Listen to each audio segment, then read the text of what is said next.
السلام علیکم ورحمۃ اللہ وبرکاتہ۔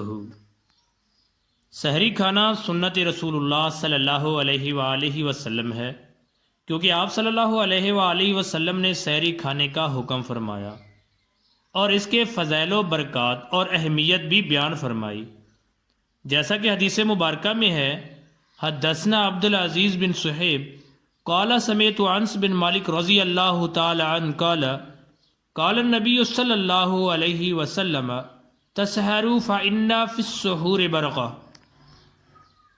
عبد العزیز بن صہیب نے حضرت انس بن مالک رضی اللہ تعالی عنہ سے سنا کہ نبی کریم صلی اللہ علیہ وآلہ وسلم نے فرمایا: سحری کھایا کرو کیونکہ سحری میں برکت ہے۔ یہ حدیث صحیح بخاری میں موجود ہے اور اس کے مزید حوالہ جات بھی آپ دیکھ سکتے ہیں۔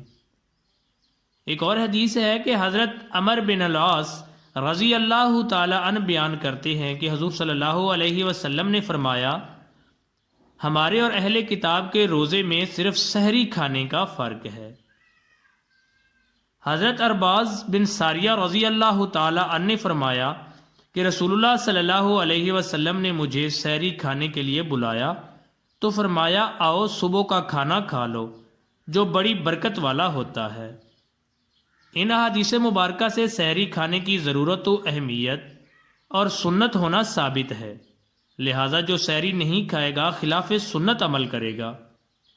ہاں، اگر کسی وجہ سے سحری نہ کھا سکے اور سحری کا وقت گزر جائے تو نیت کر لے، کچھ کھائے پیے بغیر بھی روزہ ہو جائے گا۔